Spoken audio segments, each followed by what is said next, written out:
Greetings, urban farmers, gardeners, and healthy food visionaries. Farmer Greg here, and welcome to the 363rd episode of the Urban Farm Podcast, where every day we work together to educate and inspire you to become part of your food revolution.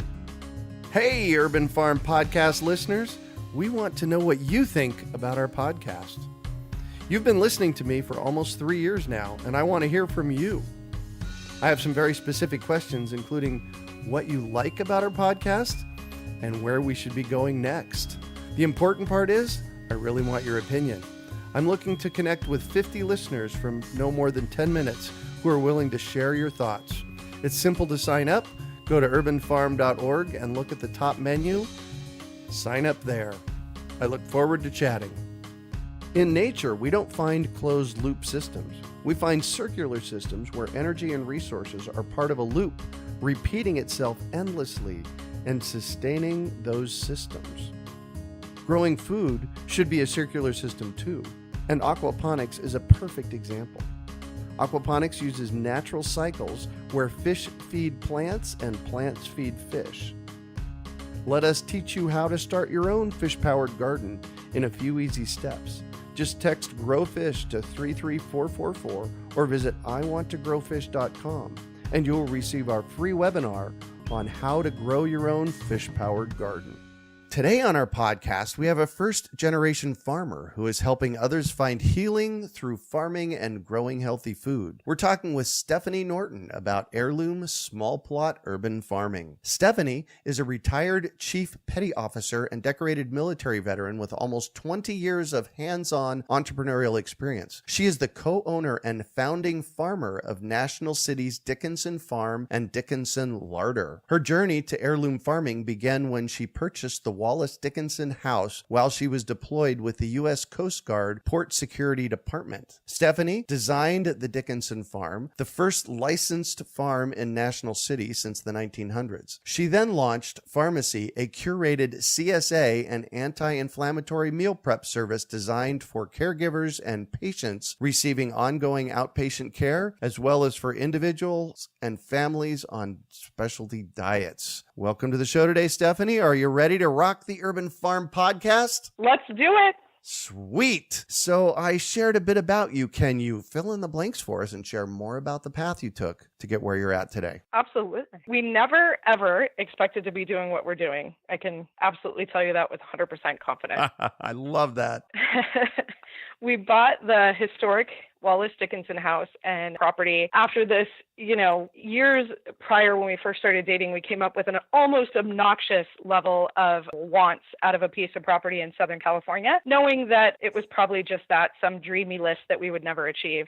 So we found it on a lark. My husband would tell you as the paint was drying in the previous house that we were restoring. We found the property and it was really going to be just like an entertaining family backyard, big pool, barbecue area, have a lot of fun. And then I came back from deployment and couldn't walk. So our life changed pretty significantly. We found out after being home for a little bit longer that I actually had undiagnosed Lyme, that I had gotten bit during pre-deployment workups. Wow. Yeah. So by the time I got back from deployment, it was actually in my bones, my tissues, my muscles had started basically destroying me. It'll do that. Both my sweetheart Heidi and I have Lyme. It's a crazy disease that a lot of people don't know about, and you don't realize how damaging it is until you live it. Amen to that. My doctor put me on a daily IV treatment and asked me to eat as clean as possible because I was he was killing everything with those medications. So everything good and bad, my immune system would certainly suffer. And it was at that point that we realized that the town we had just bought this big, beautiful piece of land and house in, even though very close to San Diego, only has convenience marts,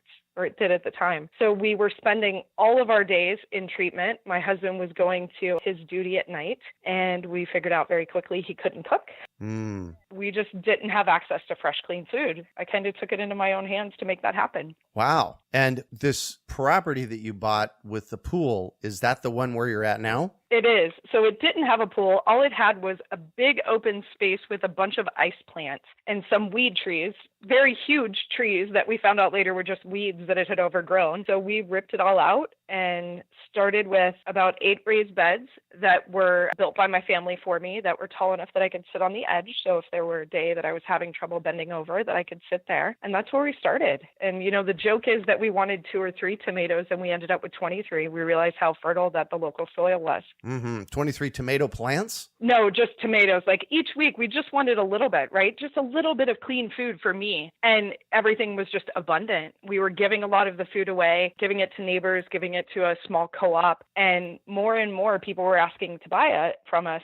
And then about halfway through our second season, the military decided to medically retire me from the line. My 2-year treatment wasn't done in a year, time constraints that they have. And they decided to medically retire me. And really, it was kind of a moment of not knowing what I was going to do. I had kind of my next couple of deployments already planned out in my head, regardless of the fact that I was sick and in an IV chair. So my husband and I talked, and he kind of talked long and hard with me and said, you joined the military to serve your country. I'll get a little choked up. And now you're just serving the community. So let's do this. And we did. Nice. I was right there with you getting choked up.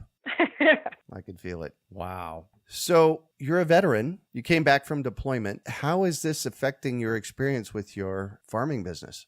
Certainly being a veteran, being in the military, it teaches you so much and in such a quick time. You don't have the luxury of needing a second chance to take a test or needing a little more time to learn that. You have to just kind of jump in feet first and get the job done. And really with the farm, it was very similar, right? Like plants tell you really quickly if you screwed up. Oh, yes, they do. They really don't give you any leeway on that. For me, it was very similar in that, is that I have a mission, which is to grow food for myself, and I need to make sure I do it right. So if that means extra time spent learning or talking or getting wisdom from anybody I can, that's what I'll do, because it was more important to me to have food that I could feel comfortable with and not have a reaction to than it was to try to come up with excuses why it was too hard. And I think the military aids in that belief, right? We're kind of indoctrinated into this, like, we have a mission and you need to learn and do as quick as possible, certainly as safely as possible, but ultimately it still has to get done. It doesn't matter if it's hot outside. It doesn't matter if it's buggy. It doesn't matter if it's just too hard. You better figure out a way to get you and your shipmates together and get it done. And that's really what we did. Nice. One of the things that you mentioned a little earlier, you kind of referred to the amount of abundance that is showing up. I've found from my small urban farm, it's 1/3 of an acre in north central Phoenix, that the level of abundance is sometimes mind-blowing. What have you found in that arena? I would absolutely agree with you. I feel like there's something about this land in these urban environments that is just waiting to produce, right? Like it's just waiting for those kind of trifecta of perfect storm for it to get ready to come out. Nobody gives it a chance, right? Like they constantly think that we can't grow in these small spaces or we can't grow in an urban environment. And it's just not true. I mean, last year we grew an heirloom varietal of zucchini, and we had in one 40-feet row, we had 1,400 pounds of zucchini come out of it. Wow. Replicante squash, which is amazing. Yeah. And my husband was laughing. He's like, we've just figured out world hunger right now. Like, who do we need to feed? So it is, especially if you're going to have a commercial farm, is really knowing what can grow here and being willing to test to see what will and won't grow. But then more importantly, too, having multiple revenue streams to have that produce go off the farm. Certainly community and local and retail, people purchase it, but then chefs, products, because sometimes it is way too much for anybody to handle. Exactly. So walk me from, okay, I'm going to grow some food, some healthy food for me, to all of a sudden you have a CSA. All right, maybe not all of a sudden, but you work to the point of having a CSA and you're providing others. How did that happen? We started growing for me. And in that process, when we first started, we didn't come from a farming background. We're both from Southern California, coastal, definitely small backyards, not a lot of space. So this isn't something that we have experience in. And we were growing just seeds that we got, right? Go to Home Depot, get some seeds, get a tomato plant, get some stuff going. But I was still having reactions to food. We also were getting a small CSA from a local farm, but I was still having really negative reactions to food. And we had some tests run for food sensitivities, because when you're on high level meds, sometimes you end up with sensitivities. It's like when they say don't drink grapefruit juice, when you're taking certain meds. There's just counterindications, right? Right. I started to read a lot about heirloom varietals at that point and finding out that some people weren't having the same histamine response.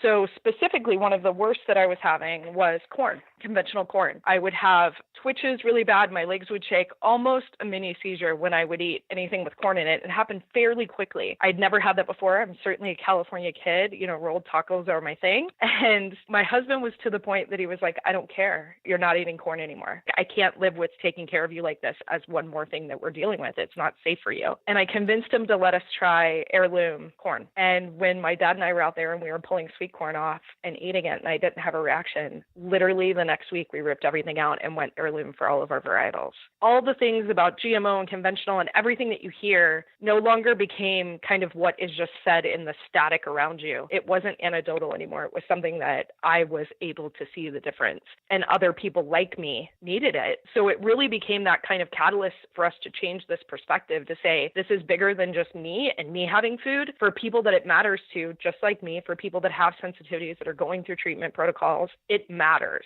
People it doesn't matter to, it's just really amazing food. So for us, it was kind of this light that went off that said, okay, now we're in a situation where I have the ability to focus on this. I'm getting retired from the military. This epiphany that it's bigger and more important than just growing food. It's growing safe, clean, non-hybridized varietals that people that have issues no longer have issues with. And if it's happening to me, there's more than me. There's at least 5 other people in my treatment room every day, and there's hundreds more out there that need help. So it was really kind of these epiphanies that were hitting, I don't know, every few months of just driving us closer and closer into doing what we're doing. And then just talking to people, listening to people, and building our business around it. Yeah. It's really amazing when you start paying attention to the food you're putting in and the reaction you're having. I always encourage people to keep a food journal for a month or two and see where the correlations are at, because there's a lot that can happen there. And I contend that the food that we have in our grocery stores, it impacts everybody. It's just there's some people with Lyme disease or other things that are more sensitive to it, but it's still affecting you.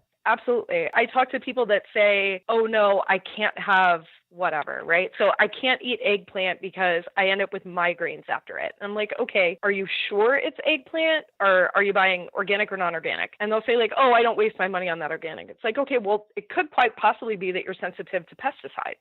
Yeah, but you don't know because you haven't tried any, right? We're so disconnected from our food anymore. Mm-hmm. Everybody believes that because there's food and it comes from a grocery store, it's therefore somehow significantly safer than somebody walking onto a farm and getting fresh produce. And it's just so strange to me. Or people that don't know that carrots grow in the ground. It's just really, really strange to me. You call your farm an heirloom farm.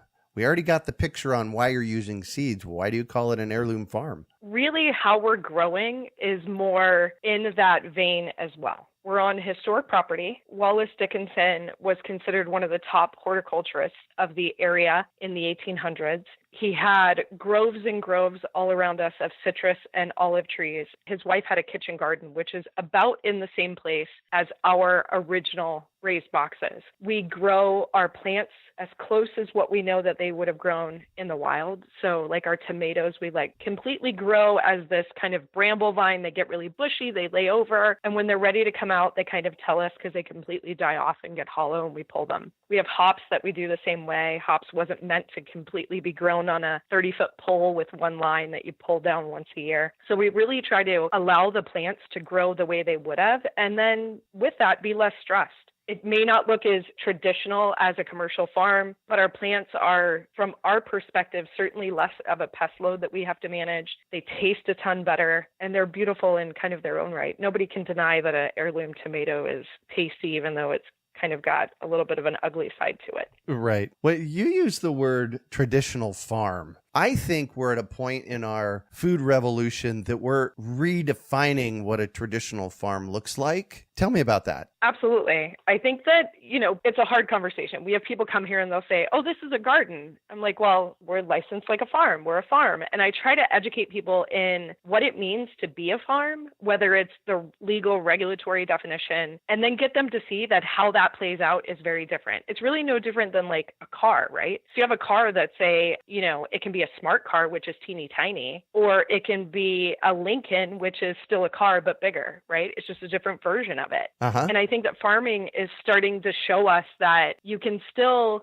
under the most simple definition, that the difference between gardening and farming is the intent to sell and the ability to have more than $1,000 in revenue. You can do that in a lot of different places. And a lot of different sizes of places as well. Right. And, hydroponics, people have no problem kind of thinking of a hydroponic building as a farm. But when they come to something that's, on a small scale in somebody's backyard, that's a more interesting kind of change in their mindset. But it's been fun. I mean, it's been really an interesting conversation to have from everybody from students to garden clubs to just our neighbors. And to see that we can produce it safely, we can produce it within compliance. We're a financially viable farm, and we built our business plan knowing that because of my disabilities, we had to have an employee. We have a 3/4 time employee, and we're still a financially viable farm. And I think those are the things that when people get caught up in what real farming is, kind of that finger quote real farming, they're not kind of looking at the whole landscape to say, there's a lot of different ways to do this. And more importantly, there's a lot of different ways to feed our community. Right. For me, being an urban farmer or claiming you're an urban farmer really requires 3 things. You grow food, you share it. In a lot of cases, people are selling their food, but if you have an overabundance, you just share it with somebody and name your farm. The name your farm piece is a really important piece because it starts building the social capital that we need in this revolution to have it be real. Does that make sense? Right. Yeah, absolutely. So you call your space a pharmacy as well, and that's Pharmacy. Tell me about that.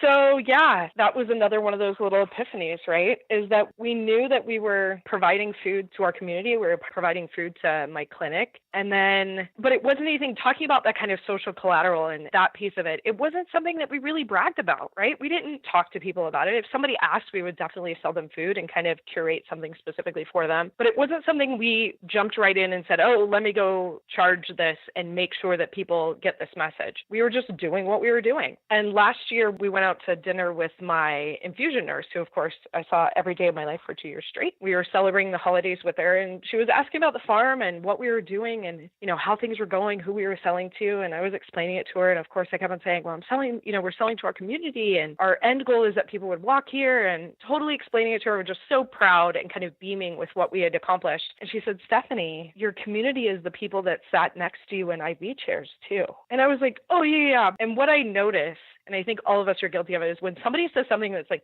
true, right? That you haven't thought about, or maybe you thought about, but you were intentionally kind of pulling away from for some reason, you get really kind of defensive, right? Like you're like, no. Like, I know that. I just didn't want to. So I had all these excuses. I didn't want to be intrusive. I didn't want to be this. I didn't want to be that. And ultimately the whole drive home, I was really upset. And I talked to my husband. I was like, why? Because he kept saying, why are you upset? Like, you adore her. You know what she's saying is true. And I said, I guess it's because I didn't want to be that one more person that told somebody that was sick what they needed to heal themselves, right? Because especially with Lyme, you get everybody's idea of how to cure a bacterial infection, right? Yep. I didn't want to be that person. I didn't want to be one more person that told them what they were doing wrong. And then she kind of really brought it back to reality, though, and said, that's not what you're doing. You have something that they need just like you needed. And you're almost being selfish by not telling them, by not giving it to them, by not being a part of their treatment protocol. And I sat with it through the holidays. And then in January, I called a chef that I work really close with that is used to working with heritage grains and heritage varietals and heirloom varietals, and knows how like our potatoes take longer to cook because they're not just full of water. And I said, what do you think of this idea of doing, like, we'll do a curated CSA and then we'll give you half of it and you make amazing meals for people that can't cook right now, and we'll deliver it to patients. So it's one less thing. So they're getting healthy food and healthy varietals, and it's really a part of their treatment protocol. And it's one less thing that their caregiver has to worry about when they get the diagnosis. Right. That's a big one. It is, right? right. Like you get this diagnosis and you're almost deaf from the minute that they say it, whatever the diagnosis is, whether it's diabetes or Lyme or lupus, all of a sudden somebody changes your life. Your hearing goes, they're still talking. Your caregiver, if you're lucky enough to have them in the room with you, is now spinning on how am I supposed to help you stay alive and do everything that this doctor is telling us to do. And this is one more thing that they have to worry about. And that's exactly what it was for us. You know, my husband was lucky enough to get his duty schedule to be at night, but all that meant was he drove me to treatment, slept next to me in another IV chair, drove me home, went to work. And it really was like, I've lived it. I know how sucky that is. Yeah. I know that you start this like, I need somebody to fully take care of me, to I can kind of take care of myself, to, you know what, I'm cooking again. And that's what we did. We named it the pharmacy. I expected it to kind of maybe get a couple people, and we're at about 75% of our max of what we can take, and we're expanding onto another farm. Wow. So it's really, really exciting. Wow. Congratulations. Thank you. That is so cool. And you're also doing a quarterly project. Tell us about that. Sure. So that's Locavore 8.8. And this kind of really is that catalyst of getting people to realize where their food comes from. People will say like, oh, there's no local farming isn't in San Diego. We're a surf town, or we're a military town. And they don't realize that we have the highest per capita of small farms of any county in the country. So I worked with a chef, Coral, and she has a restaurant, and we, of course, have a farm. Mm-hmm. And we do these Locavore 8.8 dinners. So every quarter, 2 of them are at the restaurant, 2 of them are here on the farm. If they're here on the farm, where we set up the table is 8.8 yards from where the food is picked. And when you're at the restaurant, you're 8.8 miles away. And we have people come and they start here and they help pick some of the produce, and then we take it to the restaurant and they cook dinner. And it's really amazing to get people to truly see where their food comes from. Yeah, big time. So what does the 8.8 have to do with all of this? So the 8.8 is when you're eating here on the farm, the table is 8.8 yards from where we pick the food for you. Got it. And when you go to the restaurant, it's 8.8 miles. Got it. Really, the point there is the length. And you just arbitrarily picked 8.8? We got lucky enough. I was mapping out for our farmhand how to get to the restaurant to do a delivery. And I was like, 8.8, that's kind of interesting. And then we were harvesting some of our figs. And I was like, I wonder what the distance is where we set up the table. Then I was like, well, that's kind of interesting. So yeah, it ended up just being a perfect little match. Kismet, baby. It is. It's funny where fate leads you. That is so true. And our job as human beings is to pay attention for that, just like you did. Good job. Thank you. So I'm going to put you on the spot here, and I'd like for you to think back over the past 4 years. And is there one person, one story, one thing that happened that just when you think back to it, it's like, yes, this is why I'm doing what I'm doing? Absolutely. So we're open on the second Saturday of the month, and we do public tours, and our farm stand is open, but we really chose that time so all of our neighbors and kind of the people around us that were peeking through the fence and seeing what we were doing could come by and say hello. And it was probably 2 or 3 months into it, and we had a woman come. I'm getting way too choked up this whole day. So I'm going to blame you on this. All right, I'll take it. So she came by and she was just chatting and bought some vegetables, and we were literally talking about the weather, not anything of any importance. So she bought some vegetables. She said, I'm so glad that I came by. She left. Next month, come by. She comes and buys some vegetables again. And I asked her how she liked everything. Because I always ask, like, is there something that you'd like to see us grow? You know, how are you doing? Do you need recipes? And she said, my father is in hospice care with cancer at our home, and they live like 2 blocks away. And he hasn't eaten. He eats very, very little. He doesn't have an appetite. He doesn't feel well after he eats. And I made him your beets, and he ate them, and he loves them. So can I have more beets? I was floored because my husband has lost both of his parents to cancer, and I know what that life is. Uh-huh. And to be able to be like the one thing that he could eat, and not just eat and hold down, but ask for and like, and that one little glimmer of just having a better day and having a meal, and knowing that not only is it nutritious, it's safe, and that this is amazing food that can help people with their life, even if it is just one meal. That's what I call epic. Thank you so much. So I'm going to shift on you, and I'd like for you to talk about a time you failed, how you overcame that failure, and what you might have learned from it. Sure. So this is one that as just a human being is difficult. Certainly as a military member, it's difficult. But I would say my biggest failure was my inability to transition back home. As service members, we jump feet first into a new country, into a new mission, and we just focus and we're 100% present and we get the job done. And for me, when I came home from my last deployment, I came home from Guantanamo Bay and I just didn't transition. I still spoke to my family as if I was barking orders. I didn't connect with my husband. I still kept everybody at an arm's distance. It was definitely life-changing, but it was almost life-ending how bad I transitioned home. It took a bit. I mean, it took probably a good year. And the more comical part of that and how amazing my husband is that 6 months into that transition home is the day we got married. And he suffered through it and said, "You'll break out of this." But what it taught me was that we've got to be present. You know, like we get caught up in work and whatever that work is, whether it is the military or your civilian job or your church or this one thing that you always volunteer at. And we pick one or maybe two things that we're 100%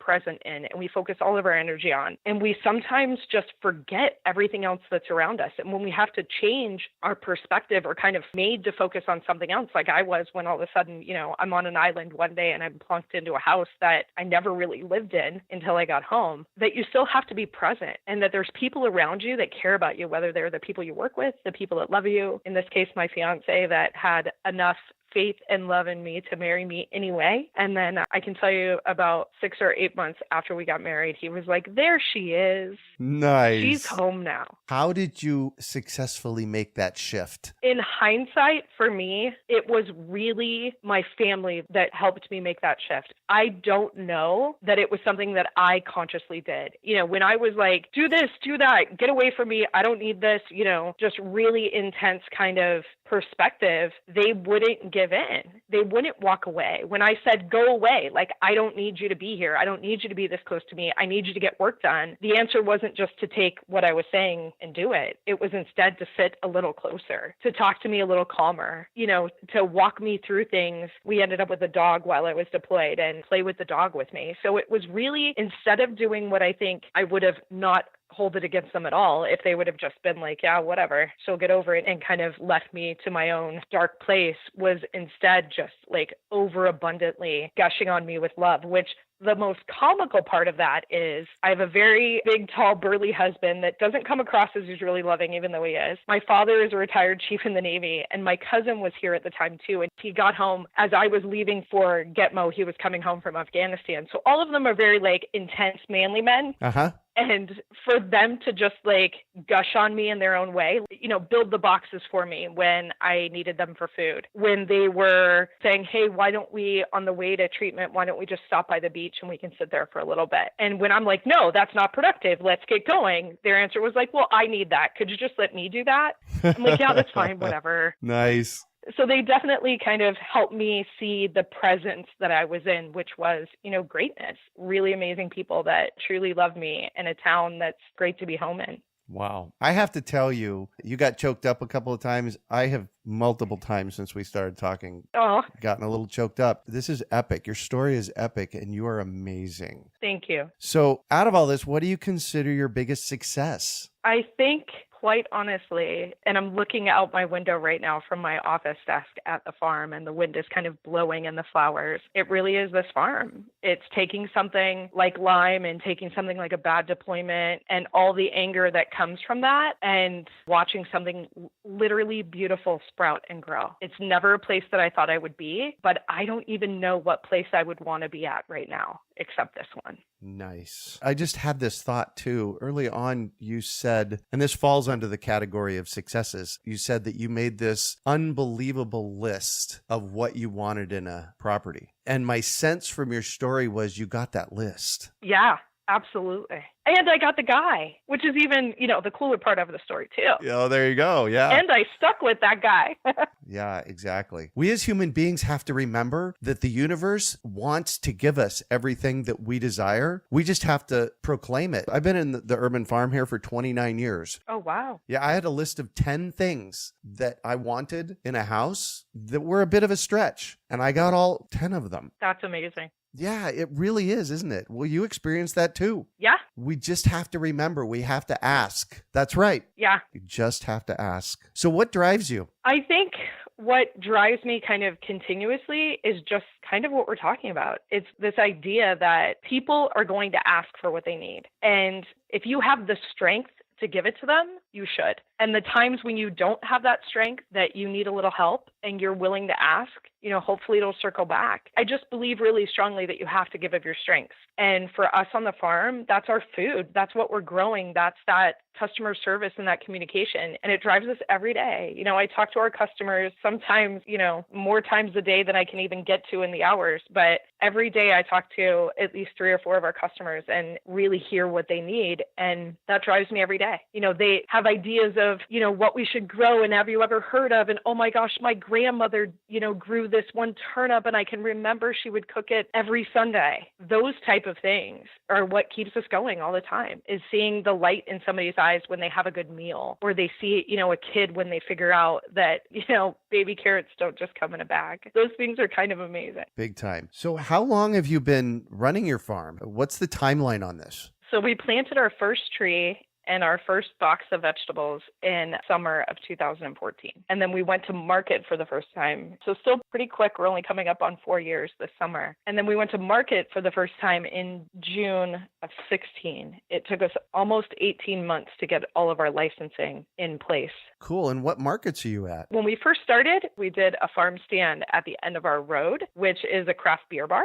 So we convinced the local ag weights and measures that if we were a little further east and had a dead-end road, that they would allow us to put a farm stand at the end of the road. And they were like, yes, that's true. And I said, well, we live on a dead-end road. Nobody comes down here. And even though we're in the city, nobody comes down here unless they live here. And the end of my road is a craft beer bar. So I would be undercover, which is what you require. I would have permission of the property owner, which is what you require. And then additionally, I would have a hand washing station and a bathroom. And they were like, we can't really disagree with you. That is good. Yeah. And, on our first Instagram post for that, we're like, we'll buy you a beer if you buy from us today. And that's where we started. And now we do our CSA drop-offs at the craft beer bar. So we have 3 craft beer bars. We do CSA drop-offs. We have a farm store on the property now that we've had built, and we have our larder items and our fresh produce there. And then we do our deliveries door to door to patients on Mondays. Wow. You just are epic. This whole story is just amazing. Thank you. You bet. This is the reason I do this podcast, is to hear from you. Because how did all of this happen? It's a trick question. A little tiny bug bite. Little tiny bug bite, but it happened because you said so. You said, this is what we're going to do, and you've done it. And that's how we get stuff done in the world. Absolutely. So if you could recommend one book for our listeners, what would it be and why? So it's really geeky and hard to find. It's the Women's Institute Library of Cookery from 1918. Wow. It's actually a textbook, an exam book. But the interesting part about it is it teaches food as a science from production to preparation. It's not some random home ec book. It's literally talks about grains and how to grow grains and how to harvest grains and what the nutritional density of grains are and why you should put different grains together for your family. And then here's a recipe to do that. It's a really amazing 5-volume series of textbooks, and I have them and I love them. Wow. Where did you find them? I actually found them when I was deployed in Cuba on eBay. I found volumes like 1, 3, and 4, and then my dad found me another volume, and then my husband found me another volume, so now I have all 5. Nice. Wow. Yet again, another epic story. I love that. So what one final piece of advice do you have for our listeners? Say yes. I think all of us are so guilty of saying no, or I can't, or I don't. Just say yes. If somebody tells you that they think you would be good at ... do it, because I can tell you all the amazing things happen after the ellipse. And if you're willing to say yes, you get to experience those things. I call them my what ifs.